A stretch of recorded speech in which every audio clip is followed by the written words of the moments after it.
2019 నుంచి 2024 వరకు వైఎస్ఆర్ కాంగ్రెస్ పార్టీ అధికారంలో ఉండే. ఈ 5 ఏళ్ల అధికారంలో వైఎస్ఆర్ కాంగ్రెస్ పార్టీ ఎలాగా ప్రజల్ని పాలించడంలో విఫలం చెందింది అన్నటువంటి విషయం అన్నది ఈరోజు సాక్షిలో వచ్చినటువంటి ఒక ఆర్టికల్ చదివితే నాకైతే క్లియర్గా అర్థమవుతుంది. అదేంటి పాషా గారు, సాక్షిలో ఆర్టికల్ చదివితే వైసీపీ పాలన ఫెయిల్ అయింది అని చెప్పేసి మీకెట్లా అర్థమైంది అంటారా? ఆర్టికల్ ఏంటో ఒకసారి చూడండి, దీని వెనకాల కారణాలు కూడా నేను చెప్తాను. ఆర్టికల్ ఏంటి? దోపిడీ విజన్, స్కాములకి డిజైన్ అని చెప్పేసి ఎవరో మంచి అంటే తెలుగు రాతగాడు రాసినాడు. దోపిడీ విజన్ అంట, స్కామ్కు డిజైన్ అంట. సరే, బాగుంది. ఏందా దోపిడీ? కింద చూసుకుంటే గన్నవరం అంతర్జాతీయ విమానాశ్రయం సాక్షిగా బండారం బట్టబయలు అని చెప్పేసి రాశారు. ఇది గన్నవరం, భోగాపురం కాదు, గన్నవరం. గన్నవరంలో ఏదో జరిగిందంటన్నాయి. ఏంటంటే పెద్ద బండారం అంట బయట పెట్టిరంట వీళ్ళు. ఏంటి చూద్దాం ఒకసారి. 2015లో ఈ ఎయిర్పోర్టు అభివృద్ధికి కేసరపల్లి, బుద్ధవరము, చిన్నౌటుపల్లి, అల్లాపురంలో భూసేకరణ. ఆబ్వియస్గా ఎప్పుడైతే ఎయిర్పోర్ట్ని పెద్దగా చేయాలనుకుంటారో భూసేకరణ అన్నది చేయాలి, మంచి పని. కాకపోతే ఈ ఎయిర్పోర్ట్ గురించి కొన్ని విషయాలు మీకు కూడా చెప్పాలి, నాకు కూడా తెలియకుండే తెలుసుకున్నా. ఈ ఎయిర్పోర్ట్ చాలా పాత ఎయిర్పోర్ట్ అండి. 1940లోనే అంటే వరల్డ్ వార్ సమయంలోనే ఈ ఎయిర్పోర్ట్ని మిలిటరీ ఎయిర్ ఫీల్డ్గా వాడడం జరిగింది. చాలా పాత ఎయిర్పోర్టు. దాని తర్వాత 2003లో చంద్రబాబు నాయుడు గారు అధికారంలో ఉన్నప్పుడు ఈ ఎయిర్పోర్ట్ని సివిల్ మరియు కమర్షియల్ ఆపరేషన్స్ కోసం వాడకం అన్నది మొదలుపెట్టారు. దాని తర్వాత ఇంటర్నేషనల్ స్టేటస్ ఏదైతే ఉందో అది 3 మే 2017 నాడు ఈ ఎయిర్పోర్ట్కి వచ్చింది. దాని తర్వాత మొట్టమొదటి ఇంటర్నేషనల్ ఫ్లైట్ ఈ ఎయిర్పోర్ట్ నుంచి ఎగిరింది ఎప్పుడు అంటే 4th డిసెంబర్ 2018 రోజు మొదటి ఇంటర్నేషనల్ ఫ్లైట్ అనేది సింగపూర్కి వెళ్ళింది ఈ ఎయిర్పోర్ట్ నుంచి. ఇది ఈ ఎయిర్పోర్ట్ యొక్క చరిత్ర. ఈ ఎయిర్పోర్ట్ని ఎక్స్పాండ్ చేయడానికి ల్యాండ్ పుల్లింగ్ అనేది చేశారు. ముఖ్యంగా ఇక్కడ ఉన్నటువంటి ఈ 4 గ్రామాలు ఏదైతే నేను చదివానో మళ్ళీ ఒకసారి చదువుతాను. కేసరపల్లి, బుద్ధవరము, చిన్నౌటుపల్లి, అల్లాపురం, ఈ 4 గ్రామాల నుంచి ఈ భూసేకరణ అన్నది చేశారు. అదే విషయాన్ని ఇక్కడ సాక్షి రాసింది. దాని తర్వాత ఏం రాసింది సాక్షి, అది చాలా ముఖ్యమైనటువంటి విషయం. ఒకసారి జాగ్రత్తగా వినండి. రాజధానిలో కంటే గన్నవరం విమానాశ్రయం ల్యాండ్ పుల్లింగ్లోనే అధిక ప్రయోజనం కల్పించిన సర్కారు. అంటే రాజధానిలో ఏదైతే రిటర్న్స్ ఇచ్చారో దానికంటే ఈ ఎయిర్పోర్ట్లోనే ఎక్కువ రిటర్న్స్ ఇచ్చారంట. ఎవరైతే భూములు ఇచ్చారో వాళ్ళకి ఎక్కువ లబ్ధి పొందించేటటువంటి కార్యక్రమం అనేది ఎయిర్పోర్ట్ చేశారంట. తద్వారా సీఎం చంద్రబాబు సన్నిహితులు బలుసు శ్రీనివాసరావు, బెజవాడ రమేషు, అల్లూరి బుజ్జి తదితరులు గన్నవరం సమీపంలో భూములు కొనుగోలు చేశారు. అంటే ఈ విషయం తెలవంగానే చంద్రబాబు నాయుడు గారి సమీపులంట ఈ భూములని ఎయిర్పోర్ట్ దగ్గరలో ఏవైతే ల్యాండ్ పుల్లింగ్ జరుగుతుందో ఆ భూమిని కొనుగోలు చేశారంట. అదే భూమిని ల్యాండ్ పుల్లింగ్ కింద ఇచ్చి రాజధానిలో అత్యంత కీలక ప్రాంతాల్లో నివాస వాణిజ్య ప్లాట్లు దక్కించుకున్న వైనం. అంటే భూమి అన్నది కొనరు, ఈ ప్రోగ్రాం తెలవంగానే కొని అదే భూమి ప్రభుత్వానికి ఇచ్చారు. ఎందుకు ఇచ్చారు? రాజధాని ప్రాంతంలో మంచి మంచి స్పాట్లలో ప్లాట్లు కొనుగోలు అంటే కొట్టేయాలని చెప్పేసి చేశారంట. ఇక్కడ దాకా బాగానే ఉంది. ఇక వద్దాం. 39.15 ఎకరాలు ఇచ్చి సీఎం సన్నిహితుడు సినీ నిర్మాత అశ్విని దత్కు ఏంటి వెస్ట్రన్ బైపాస్ వద్ద 3 రోడ్ల కూడలిలో 17,580 గజాల వాణిజ్య ప్లాట్లు ఇచ్చారంట. అంటే ఎవరైతే అశ్విని దత్ గారు ఉన్నారో, సినీ నిర్మాత అశ్విని దత్ గారు చంద్రబాబు నాయుడు గారికి స్నేహితుడంట. ఆయన కూడా 39.15 ఎకరాలు ఇచ్చినట్ట. సరే, ఇక్కడ నేను ఆపుతాను. ఈ 39.15 ఎకరాలు ఇస్తే దానికి బదులుగా 17,580 గజాల వాణిజ్య ప్లాట్లు ఆయనకి ఇచ్చారంట. దీనికి సమీపంలో 1000 గజాల చొప్పున 38 ప్లాట్లు, మరో 150 గజాల నివాస ప్లాట్లు అని చెప్పేసి ఇక్కడ ఇచ్చారు. సరే, ఇక్కడికి మనం ఆగుదాం కొంచెం. ఇక్కడ అశ్విని దత్ గారి గురించి మాట్లాడుతున్నారు. ఇది ఎప్పుడు జరిగింది అంటున్నారు? 2015లో అంటున్నారు. కొన్ని డౌట్స్ వస్తాయి. ఈవెన్ అశ్విని దత్ గారైనా, ఇక్కడ వీళ్ళు చెప్తున్నటువంటి బలుసు శ్రీనివాసరావు అయినా, లేదంటే బెజవాడ రమేష్ అయినా, అల్లూరు బుజ్జి అయినా, ఎవరైనా సరే నిజంగా ఈ ఇన్సైడర్ ట్రేడింగ్ అనేది చేశారు అనుకుందాం. 2019లో మీరు అధికారంలోకి వచ్చారు, 2024 దాకా అధికారంలో ఉన్నారు. మరి మీరు నిద్రపోయారా, పడుకున్నారా, లేదంటే మీకు కూడా ఎవరన్నా వచ్చి జోలపాడారా? ఇది ఇన్సైడర్ ట్రేడింగ్ అని మీరు ఈరోజు న్యూస్ పేపర్లో రాస్తున్నారు కదా, ఆ రోజు ఎందుకు మీరు నిద్రపోయారు? ఒకవేళ ఇది ఇన్సైడర్ ట్రేడింగ్ అయితే ఒకసారి దయచేసి జగన్మోహన్ రెడ్డి గారు సమాధానం చెప్పాలి. నెక్స్ట్, ఈ అశ్విని దత్ గారు ఇచ్చినటువంటి 39.15 ఎకరాలు ఏదైతే భూమి ఉందో అది అశ్విని దత్ గారు ఎప్పుడు కొనుగోలు చేశారు? ఆ కొనుగోలు చేసినటువంటి పత్రాలు ఏమైనా మీ దగ్గర ఉన్నాయా? మీరే అంటున్నారు కదా, ఈ భూమిని ప్రభుత్వం తీసుకోబోతుంది అని చెప్పేసి కొంతమంది వచ్చి గద్దల్లాగా వాళ్ళు అక్కడ భూమిని తక్కువ ధరకు కొనుగోలు చేశారు అంటున్నారు. మరి అశ్విని దత్ గారు కొన్నటువంటి అంటే ఇచ్చినటువంటి ప్రభుత్వానికి ఇచ్చినటువంటి ఈ 39.15 ఎకరాలు ఎప్పుడు కొన్నారు ఆయన? ఒకసారి డీటెయిల్డ్ ఏమన్నా చెప్పగలరా? దయచేసి సమాధానం చెప్పాలి. సరే, ఆయన భూమిని ఇచ్చిండు, ఆయనకి ప్రభుత్వం భూమిని కేటాయించింది, అది ఓకే. కానీ అశ్విని దత్ గారు ఎప్పుడు ఆ భూమిని కొన్నారు? 39.15 ఎకరాలు ఎప్పుడు కొన్నాడు? ఓసారి జగన్మోహన్ రెడ్డి గారు సమాధానం చెప్పాలి. నెక్స్ట్, ఈ 19 నుంచి 24 మధ్యలో ఏం జరిగింది? మీరే అంటున్నారు ఇక్కడ చూడండి, బలుసు అంటే ఏంటి? ఈయన పేరు బలుసు శ్రీనివాస్కు అమృత యూనివర్సిటీ ఎదురుగా 3,660 గజాల వాణిజ్య ప్లాట్లు, దానికి సమీపంలో 14,640 గజాల నివాస ప్లాట్లు ఇచ్చారంట. ఇక్కడ సర్కారు లెక్కల ప్రకారం 1000 గజాలు 5 కోట్లంట, వాణిజ్య ప్లాట్లు 2.70 కోట్లు. ఈ లెక్కన గన్నవరం భూములు 687 ఎకరాలు, రాజధానిలో 5,298 కోట్లు విలువైన ప్లాట్లు అని చెప్పేసి రాశారు పెద్ద మొత్తంలో. అంటే దాదాపుగా 5,300 అనుకోండి, 5,300 కోట్ల రూపాయల విలువ అని చెప్పేసి రాశారు. సరే, అంత బాగానే ఉంది, నేను కాదనను.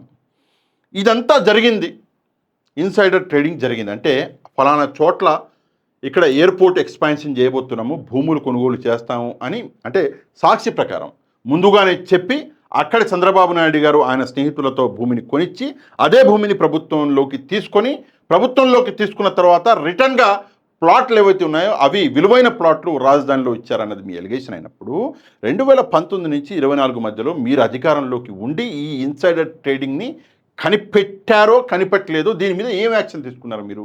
దయచేసి జగన్మోహన్ రెడ్డి గారు మరియు సాక్షి న్యూస్ పేపర్ అనేది సమాధానం చెప్పాలి. అంటే ప్రజాధనం కదా, రాజకీయాలే చేద్దాం, ప్రజలకి మంచి చేయొద్దు. రాజకీయాలే చేద్దాం, ప్రజలకి మంచి చేయొద్దు. రాజకీయాలు చేయాలంటే ఎట్లా? ఆయన తప్పు చేసిండు అని న్యూస్ పేపర్లో రాసేయాలి. ఇక్కడ మీకు వింత విషయం చూపిస్తాను. అశ్విని దత్ గారి కుమార్తె పెళ్ళండి, ప్రియాంక అని చెప్పి అనుకుంటా, ఆమె కూతురు పెళ్ళి. చాలామంది సెలబ్రిటీలు వెళ్ళారు, చాలామంది సెలబ్రిటీలు. ఈ పెళ్ళి 2015లో జరిగింది అనుకుంటా. ఓకే, 2015లోనే 2015 డిసెంబర్ 8వ తారీఖు అని చెప్పి చేశారు. చాలామంది వెళ్ళారు, సినీ ప్రముఖులు. ఇక్కడ చూడండి,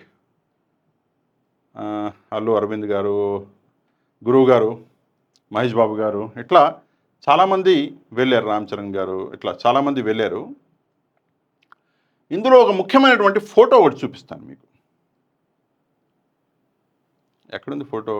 అయ్యో, ఏం మాయ ఇది ఫోటో. ఈ ఫోటోని కొంచెం జాగ్రత్తగా చూస్తే ఇక్కడ పక్కన ఉన్నది ఎవరు? అశ్విని దత్ గారే. పెళ్లి కూతురు పెళ్లి కొడుకు ఇద్దరు, ఈయన కూడా డైరెక్టర్. ఇక్కడ మధ్యలో జగన్మోహన్ రెడ్డి గారు నవ్వుతున్నారు. అంటే 2015లో కేవలం ఈ వెడ్డింగ్కి, ఈ పెళ్లికి వెళ్ళారని కాదు, ఇంకా చాలా ఉన్నాయి. 2015లో ఈ ల్యాండ్ ఎప్పుడైతే అశ్విని దత్ గారు ఇచ్చారో ఆ సమయంలో జగన్మోహన్ రెడ్డి గారితో ఈయనకి బాగానే ఉంది. దాని తర్వాత కూడా బాగానే ఉంది. Problem ఎక్కడొచ్చింది?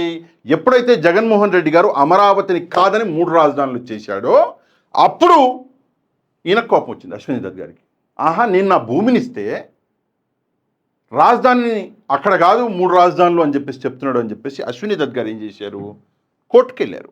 Tollywood producer Ashwini Dutt moves high court claims loss due to Jagan's Amaravati move అని చెప్పేసి ఎప్పుడు వెళ్ళారు కోర్టుకి? అంటే ఈ ఆర్టికల్ వచ్చింది 30 సెప్టెంబర్ 2020. అంటే జగన్మోహన్ రెడ్డి గారు అధికారంలో ఉన్నప్పుడు అశ్విని దత్ గారు కోర్టుకు వెళ్ళారు. అక్కడి నుంచి అశ్విని దత్ గారికి జగన్మోహన్ రెడ్డి గారికి చెడింది. అంటే మీకు మంచిగా ఉంటే అది ఇన్సైడర్ ట్రేడింగ్ కాదు. నిజానికి అధికారంలోకి రాగానే ఇన్సైడర్ ట్రేడింగ్ పేరు మీద మీరు ఒక పెద్ద ఎంక్వైరీ అనేది చేసి ఉండాలి. చేయలే, గమ్మునున్నారు. కాకపోతే ఈయన కోర్టుకు వెళ్ళిన తర్వాత మీకు ఆయనకి చెడింది. అప్పటి నుంచి ఎంతో కొంత అశ్విని దత్ గారిని టార్గెట్ చేసినటువంటి ప్రయత్నం అనేది జరుగుతుంది. ఇది ఫ్యాక్ట్, ఎవరు నమ్మినా నమ్మకపోయినా. నేను ఇక్కడ ఇన్సైడర్ ట్రేడింగ్ జరగలేదు అన్న విషయం మీద మాట్లాడట్లే. జరిగి ఉండవచ్చు, జరగకపోయి ఉండవచ్చు, నేను కాదు అనను. కానీ మీరు ఈరోజు ఈ వార్తను ఎలా వాడుకుంటున్నారు? నిజంగా మీరు ప్రజాక్షేమం కోరే వాళ్ళైతే ఈ విషయం మీద ఎంక్వైరీ చేసి మీరు పెద్ద మొత్తంలో ఈ పార్టీకి రికవరీ అనేది చేసి ఉండాలి. మీరు అధికారంలో ఉన్నప్పుడే చేయలే, కళ్ళు మూసుకున్నారు. ఇంతకన్నా ఘోరం. ఇది ద్రోహం కాదా? ప్రజాద్రోహం. ఒకసారి జగన్మోహన్ రెడ్డి గారు సమాధానం చెప్పాలి. సరే, ఓకే, కళ్ళు మూసుకున్నారు, అధికారంలో ఉన్నప్పుడు మాకు టైం లేదురా భయ్, మేము చాలా చాలా బిజీగా ఉన్నాం ప్రజలకి సేవ చేయడంలో అని అంటారా? సరే, ఇప్పుడు చాలా ఆధారం, నేను కూడా ఆధారం బయటపెట్టినా. నేనే బాలకృష్ణ గారి కంపెనీ ఏదైతే ఉందో ఆ కంపెనీ తక్కువ ధరలో రైతుల దగ్గర నుంచి భూమి కొనుగోలు చేసిందని చెప్పేసి, ఎక్కడన్నా ధర్నాలు, రాస్తారోకోలు, లేదంటే ప్రజల కోసం పోరాటాలు ఎక్కడైనా చేసిన దాఖలాలు ఉన్నాయా మీరు? అమరావతి కోసం అసలు అమరావతి చుట్టుపక్కల ఎక్కడైనా కనిపించిన దాఖలాలు ఉన్నాయా మీరు? ఏంటంటే మా అంటే ఒక ఆర్టికల్ రాస్తారు సాక్షిలో, సాయంత్రానికి ఒక డిబేట్ పెడతారు, అంతే. ఎన్ని రోజులు ఈ ఆర్టికల్లు, ఈ డిబేట్లకి టైంపాస్ చేస్తారు? ఎప్పుడు ప్రజల కోసం దిగుతారు? దయచేసి ఒకసారి సమాధానం చెప్పాలి. ఈరోజు సాక్షి రాసిన ఈ ఆర్టికల్లో నిజాలు ఎన్ని ఉన్నాయో అన్నది క్లారిటీ చాలామందికి ఉంది. ఆ క్లారిటీ రావాలంటే అశ్విని దత్ గారు ఈ 39.15 ఎకరాలు ఎప్పుడు కొన్నాడు అన్నది బయటికి వస్తే మీకు క్లారిటీ వచ్చేస్తుంది. సరే, వేరే వాళ్ళ గురించి నేను మాట్లాడాను, ఆయన ఎవరో బలుసు శ్రీనివాసు, బెజవాడ రమేష్, అల్లూరి బుజ్జి, వీళ్ళ గురించి మాట్లాడాను. కానీ అశ్విని దత్ గారు ఈ 39.15 ఎకరాల క్లారిటీ అన్నది వచ్చేస్తే మీకు చాలా విషయాలు అర్థమవుతుంది. అది పాత భూమి అన్నటువంటి ఒక టాపిక్ కూడా ఉంది. అంటే కొంతమంది అంటున్నారు అది రాజధాని కోసం ఆయన కావాలని ఇచ్చాడు, నవ్వుకుంటూ ఇచ్చాడు, రాష్ట్రానికి ఏదో మంచి చేయాలని ఇచ్చాడు అని చెప్పేసి కొంతమంది మాట్లాడుతున్నారు. అట్లాంటి వ్యక్తే గుండె మండి 3 రాజధానులు అంటే ఆయన కోర్టుకు వెళ్ళాడు అని చెప్పేసి చాలామంది మాట్లాడుతున్నారు. మన అందులో నిజానిజాలు ఏంటో అన్నది సాక్షి మళ్ళీ రేపు రాస్తే బాగుంటుంది. ఇది ఒకటి. రెండవది, 3 రాజధానులు అని వెళ్ళినటువంటి జగన్మోహన్ రెడ్డి గారు, సరే అదే విషయాన్ని మళ్ళీ చెప్తే బాగుండదు, వెళ్ళిన జగన్మోహన్ రెడ్డి గారు ఈరోజు 3 రాజధానులు కాదు, మళ్ళీ ఆయన మావిగన్ అన్నాడు. మరి ఆ 3 రాజధానులు ఏదైతే అన్నారో, విశాఖపట్నం ఎగ్జిక్యూటివ్, జ్యుడిషియల్ కర్నూలు, మరి ఈ ప్రాంతాలకు అన్యాయం చేసినట్టు కాదా? ఓసారి సమాధానం. అంటే ఏమైపోయింది అంటే ఈ రాజధాని విషయంలో జగన్మోహన్ రెడ్డి గారిని ఇద్దరు మభ్యపెట్టారు, ఇద్దరు మోసం చేశారు. ఎవరా ఇద్దరు అంటే 2019 ఎన్నికలకి ముందు జగన్మోహన్ రెడ్డి గారు ఎప్పుడూ అమరావతికి వ్యతిరేకం కాదు, అమరావతితోటే ఉన్నాడు, అందుకే ఆయన ఇల్లు కట్టుకున్నాడు. కానీ ఎన్నికల్లో గెలిచాక 151 మ్యాండేట్ చూశాక ఎవడో ఒక బుర్రలేని వాడు జగన్మోహన్ రెడ్డి గారికి వచ్చి ఇచ్చినటువంటి ఐడియా ఈ 3 రాజధానులు. ఆ వ్యక్తి ఐడియాను జగన్మోహన్ రెడ్డి గారు ఎప్పుడైతే నమ్మారో అప్పుడు రాజకీయంగా ఆయనకు ఒక సెట్ బ్యాక్ అనేది జరిగింది. దాని తర్వాత మళ్ళీ ఇప్పుడు మావిగన్ అని చెప్పేసి ఇప్పుడు వచ్చేవాడైతే ఐడియా ఇచ్చాడో వాడు ఇంకో పొడిచాడు. మావిగన్ తప్పుడు ఐడియా అంటలే, నేను చాలాసార్లు సమర్థించా. కానీ ఇప్పుడు అది తప్పుడు ఐడియా. ఇప్పుడు ఫర్ నౌ ఎప్పుడు ఇవ్వాలి మీరు? ఇది 2019లో ఐడియా ఇచ్చి, అంటే 3 రాజధానులు అన్నది ఇవ్వకుండా మీరు 2019లోనే మావిగనాన్ని తీసుకొచ్చి దాని మీద 5 ఏళ్ళు కష్టపడి అన్ని బిల్డింగ్లు కట్టేసి నేను రాజధానిని కట్టేసినా అని చెప్పేసి ఒక గెజెట్ తీసుకొచ్చి ఉంటే ఈరోజు చంద్రబాబు నాయుడు గారికి అసలు మాట్లాడే ఆప్షనే ఉండేది కాదు. కానీ మీరు ఆ పనులు చేయలే. అప్పుడేదో 3 రాజధానులు అన్నారు, మరి ఇప్పుడేమో మావిగన్ అంటున్నారు. రాజధాని కోసమే దాదాపుగా 12 ఏళ్ళు మొత్తం కొట్టుక తెచ్చారు. ఫైనల్గా ఇప్పుడు గెజెట్ వచ్చింది, ఇప్పుడు ఎంతో కొంత మంచి జరుగుతుంది. సరే, ఏదేమైనప్పటికీ కూడా ఈ విషయం మీద, అంటే ఇన్సైడర్ ట్రేడింగ్ జరిగిందా లేదా అన్నటువంటి విషయం మీద కాదు, కానీ ఇంత లేటుగా కేవలము రాతలకే పరిమితమైనటువంటి వైఎస్ఆర్ కాంగ్రెస్ పార్టీ లేదంటే సాక్షి గురించి మీరేమనుకుంటున్నారు? దయచేసి సమాధానం చెప్పండి. అంటే వార్తల్ని రాయకూడదా అండి? తప్పు జరిగినప్పుడు చెప్పకూడదా అంటే చెప్పాలి, మంచి విషయమే. కానీ ఎప్పుడు గుర్తొచ్చినప్పుడా? అధికారంలో ఉన్నప్పుడు చెప్పరా? అధికారంలో ఉన్నప్పుడు ఓన్లీ అధికారాన్ని ఏమంటారు ఎంజాయ్ చేస్తారా? ఇలాంటి తప్పుల మీద ఎట్లాంటి యాక్షన్ తీసుకోరా? తీసుకొని ఉంటే ప్రజల్లో ఎంత కాన్ఫిడెన్స్ పెరిగేది, ఎంత ప్రజాధనం అన్నది ఈరోజు ప్రజల దగ్గర ఉండేది. దయచేసి ఒకసారి ఆలోచించాలి. ఈ 1000 కోట్లు ఎవడబ్బ సొత్తే కాదు, ఇది ప్రజల సొత్తే. సరే, ఈ విషయం మీద ఒక కమెంట్ చేసి మన ఈ వీడియో కింద ఉన్నటువంటి ఒక లైక్ బటన్ని ప్రెస్ చేసి మన ఛానల్ని సబ్స్క్రైబ్ చేసుకొని వాళ్ళు ఛానల్ కూడా సబ్స్క్రైబ్ చేసుకోండి. నెక్స్ట్ వీడియోలో మళ్ళీ కలుద్దాం. అంతవరకు థ్యాంక్ యూ వెరీ మచ్. జై హింద్.